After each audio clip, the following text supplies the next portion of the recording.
Juste au-dessus des nuages, entre ciel et terre, l'île de la Réunion nous dévoile un paysage inattendu.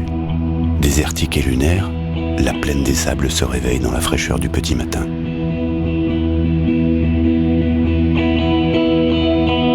Nous sommes au mois de juillet, c'est l'hiver austral, et à 2000 mètres d'altitude, les gelées matinales sont fréquentes. Les nuages arrivant de l'est embrassent directement le volcan baignant le lieu dans un univers étrange. Les hordes de nuages montent sans cesse à l'assaut des montagnes, se délestant de grandes quantités d'eau. 6 mètres en moyenne tombent chaque année sur ce massif. À titre de comparaison, c'est 10 fois plus qu'à Paris.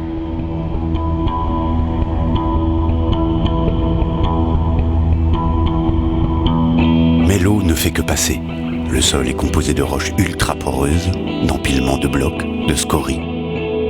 L'eau s'infiltre et dévale les pentes, creusant de profondes ravines.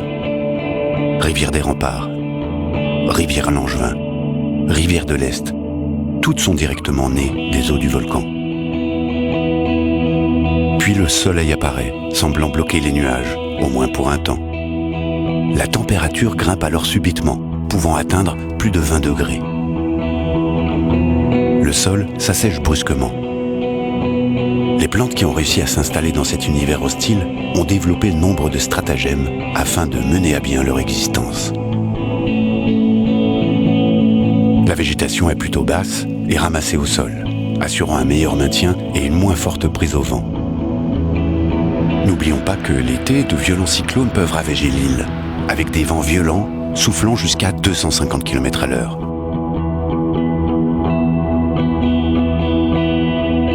Peu d'arbres ont élu domicile dans ce milieu. Toutefois, à la limite de la végétation de branles et de bruyères, une formation forestière semble avoir trouvé sa place.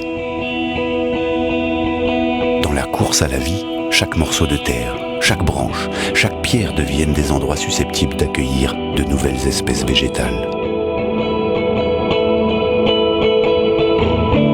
Quelques rares tamarins tentent de dresser leurs branches dans des poses tortueuses, accompagnées de bois de fleurs jaunes, qui trouvent ici un endroit idéal pour déployer leurs corolles. Des ambavilles et des branles y trouvent aussi leur compte.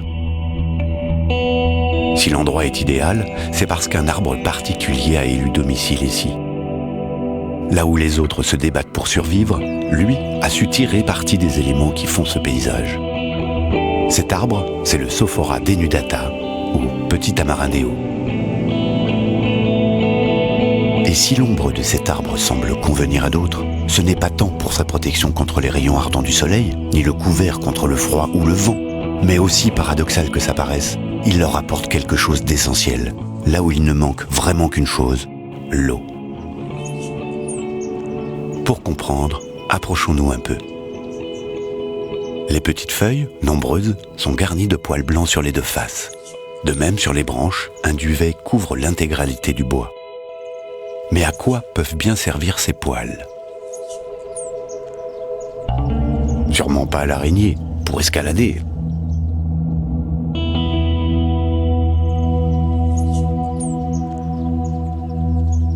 Voyons ce qui se passe lorsqu'un nuage traverse la plante.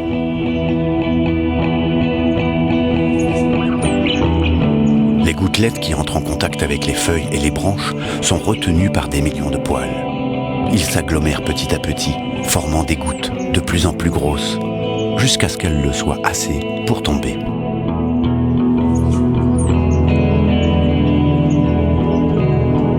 Et l'arbre goutte, goutte et s'égoutte en permanence.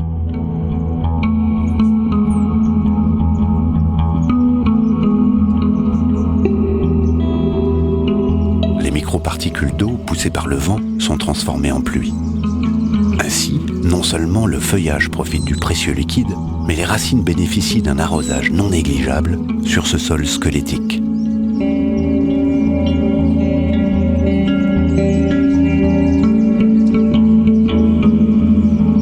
Les gouttes gonflent doucement, puis, trop lourdes, elles chutent, entraînées par leur propre poids. Et ça recommence.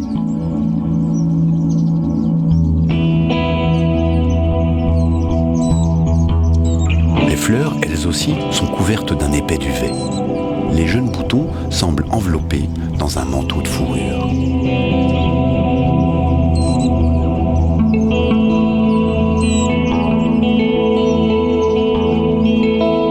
Les sophoras forment de petits peuplements de 3 à 10 mètres de haut, accompagnés de quelques espèces, surtout dans la région du volcan.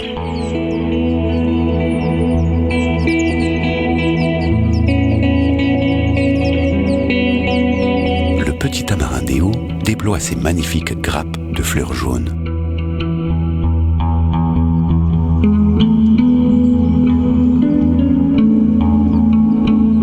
De nombreux oiseaux verts viennent prendre leur quartier d'hiver dans les environs. La floraison s'étale du mois de juin jusqu'au mois de septembre.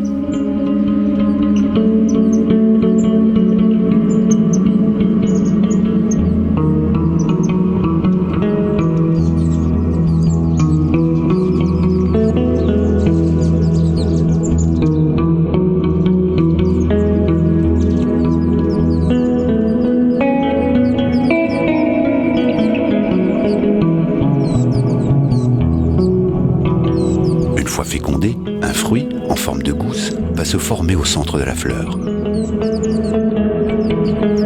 Puis, il va s'allonger et grossir.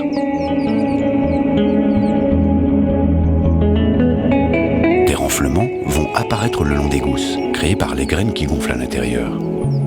Enfin, elles vont adopter leur forme définitive, anguleuse, avec des ailes étroites. La matière qui constitue les gousses est liégeuse, permettant à la fois une grande protection des graines et une flottabilité adaptée au voyage. Elle reste longtemps suspendue à l'arbre, et il n'est pas rare de voir des gousses de l'année précédente séchées et balancées par le vent.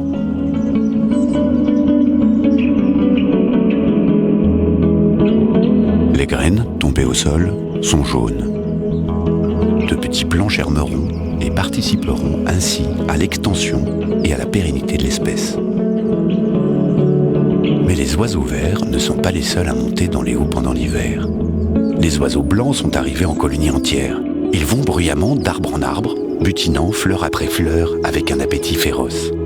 Ils se délectent du nectar offert par Dame Nature. Le vent, le froid, la pluie, le brouillard ne semblent pas les déranger. Il semble que les calices jaunes ne s'assèchent jamais. Et tels des cornes d'abondance abreuvent les oiseaux les uns après les autres. Chacun participe à son tour à la fécondation des fleurs. La théorie, initiée par Darwin, selon laquelle les plantes mutent et s'adaptent, se prouve encore ici ou encore à Cilaos, où une autre espèce a vu le jour, qui, elle, fleurit en été. Peut-être verrons-nous un jour l'arbre évoluer encore et se transformer afin de donner naissance à d'autres espèces adaptées à des zones différentes, de la diversité de climat et d'altitude dont dispose l'île de la Réunion.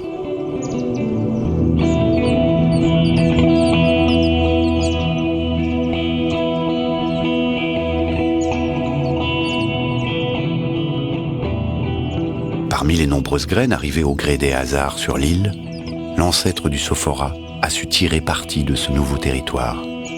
Il s'est transformé, a évolué pour mieux s'intégrer à son environnement et à ses occupants. Il est devenu une nouvelle espèce, n'existant qu'ici, et un élément à part entière de ce milieu.